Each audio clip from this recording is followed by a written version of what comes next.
I don't know why, I don't know how, but the satanic panic has come back in full effect. This is something from the 1980s and early 1990s where there was a Satanist or a demon or a devil worshiper or a child sacrifice person on every block.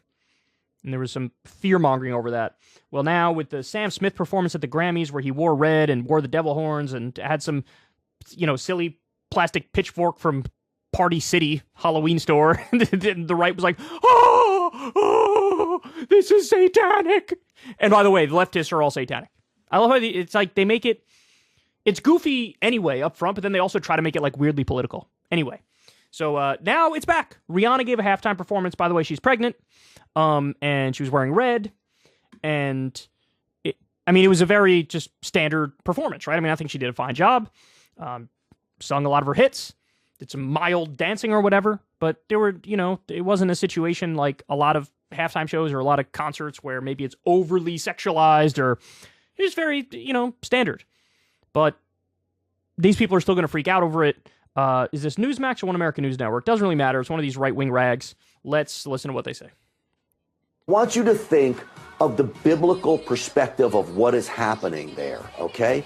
She's dressed in red, and she falls from the sky, surrounded by people dressed in white, like angels. Do we know the story from the Bible? When Satan fell from heaven, and he brought down those fallen angels with him? It's exactly what played out on our screens. And I want you to think of the biblical perspective of what is happening there, okay?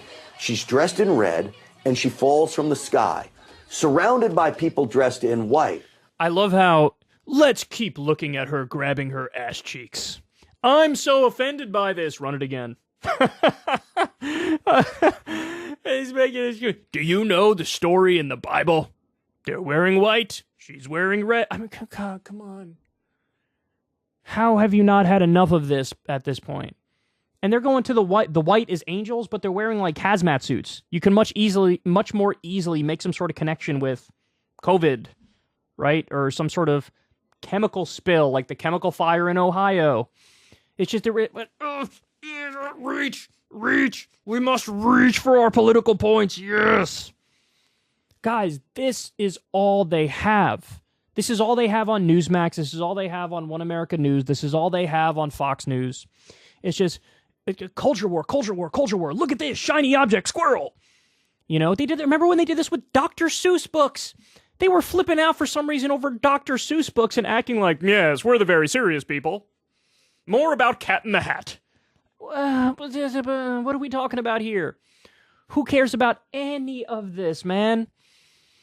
And again, it's whether it's Rihanna or Sam Smith or whoever, or somebody showing up to the New York Fashion Show wearing a dead rhinoceros's asshole, or like they're just trying to be edgy and get attention to be like, look at me, me. So yes, it stems from like selfishness and narcissism and celebrity culture, and it's kind of obnoxious and annoying, I'll grant you that much, but the idea that it's like, these people are taking marching orders from the devil himself.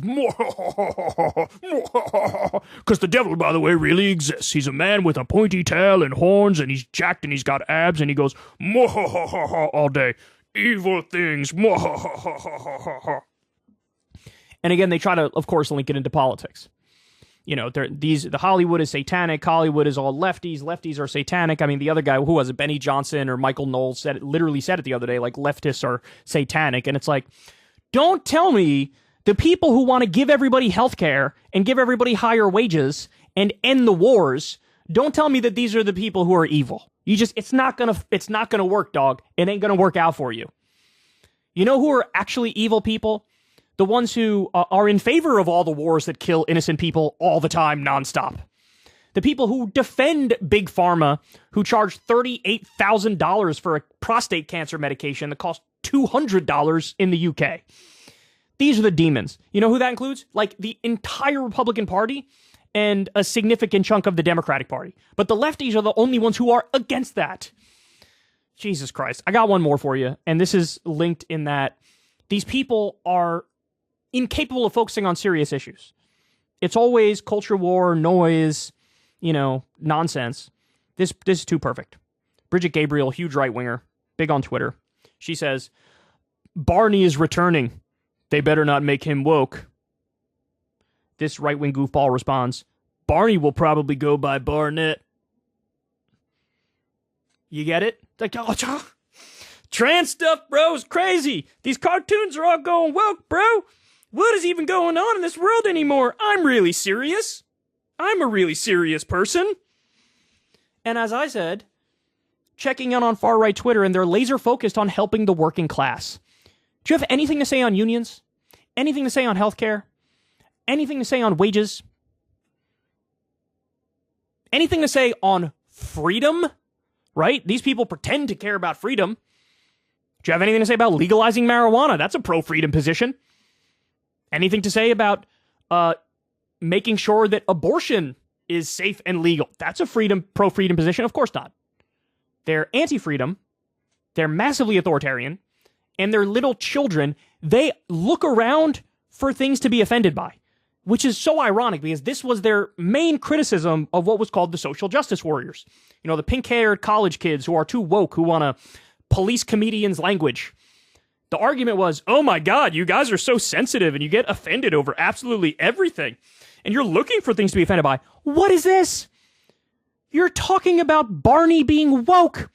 He's a purple fucking dinosaur who tells kids to love each other. What's your problem?